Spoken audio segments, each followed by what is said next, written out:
We know that there are issues with infrastructure, power, roads, rails, if you like, and some have argued that despite this lack of infrastructure, the economy has produced the likes of Dangote Industries.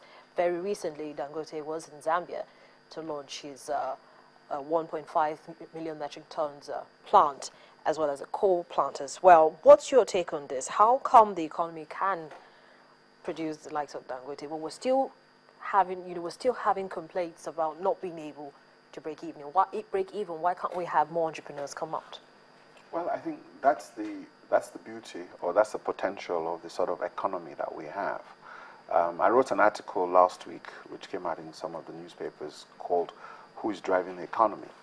And as you've said, despite or in spite of all the complaints we have of the economy, Nigeria's economy is still the largest in sub-Saharan Africa, and we're a G20 global economy that has the potential of becoming a G10 economy.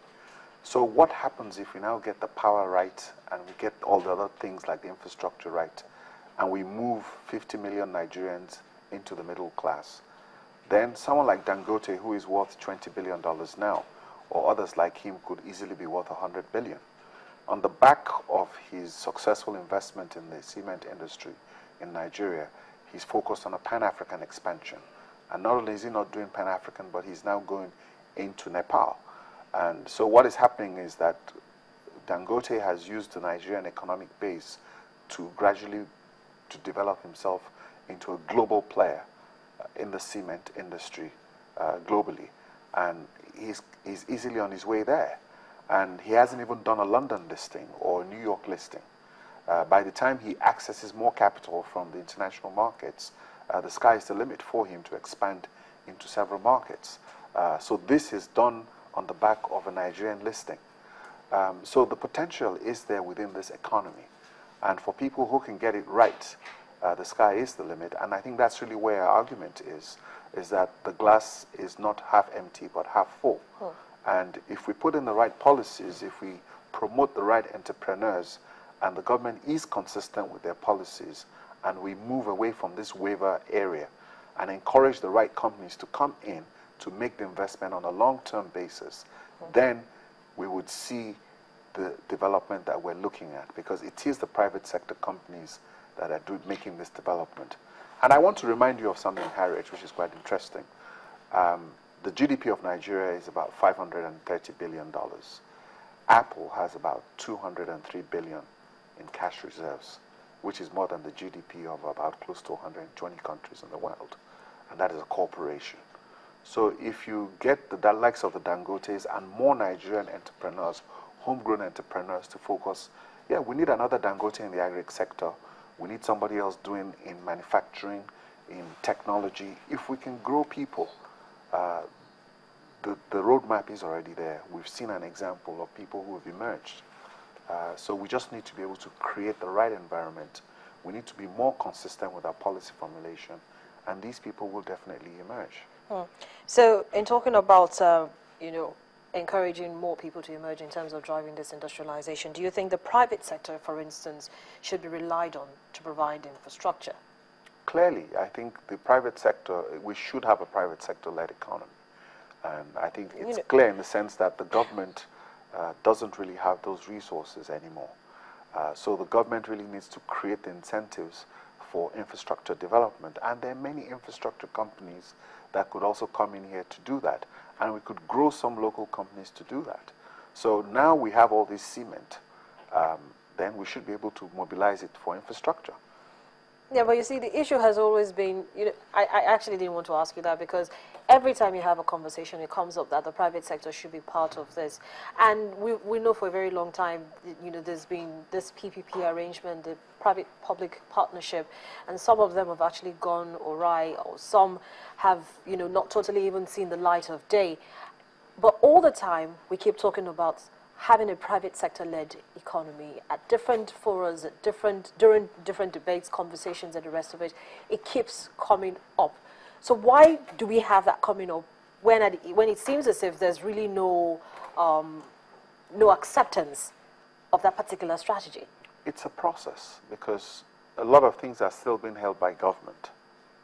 And government is not letting go very easily.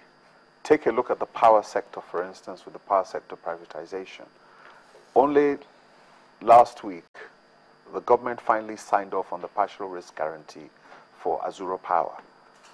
Now, everybody in the private sector, everything else in terms of the laws for the power sector, for the generation to build power plants, has already been in place, except this one critical piece of signing, which was the partial risk guarantee from the World Bank to give all the investors the sort of assurances and the sort of guarantees they need to make that investment. Now, if you don't put all these policies in place or you drag it, then investors will also be shy.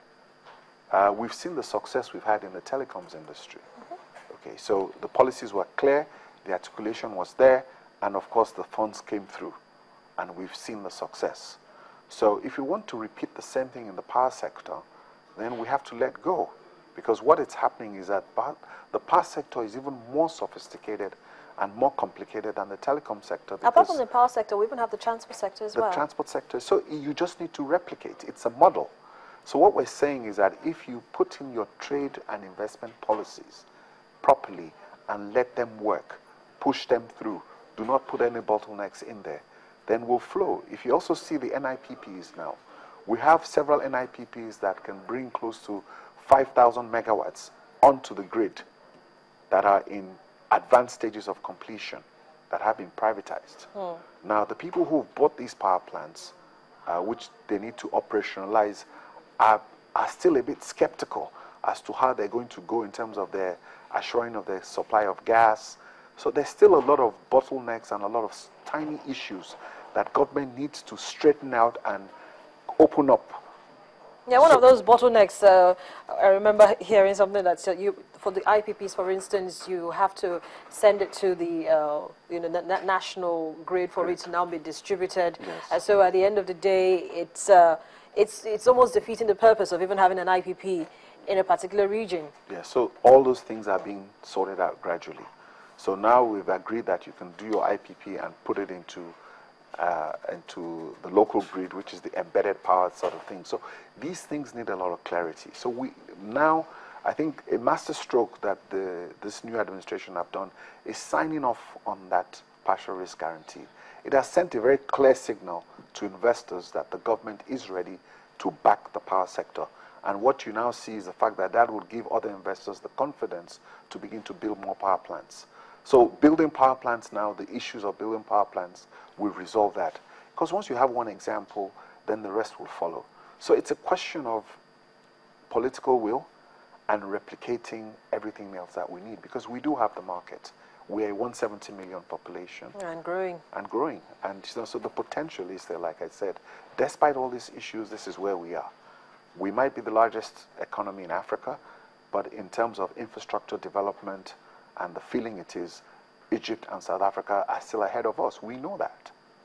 So it's now a question of how we close that infrastructure deficit, and as you've talked about, how we rapidly industrialize. Because in Egypt and South Africa, they don't import a lot of what we import. They have all their assembly plants, all the fast-moving consumer goods are done locally, and the agribusiness sector is massive.